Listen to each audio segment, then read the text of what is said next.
Me acabas de hacer cómplice de lo que has ocultado por tanto tiempo. Tú querías que te lo confesara, ¿no?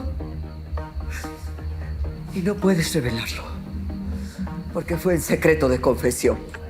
No puedo creer que tú, Covadonga, me hayas confesado algo tan terrible. Jamás me imaginé de lo que eres capaz. ¡Dios mío! Uf.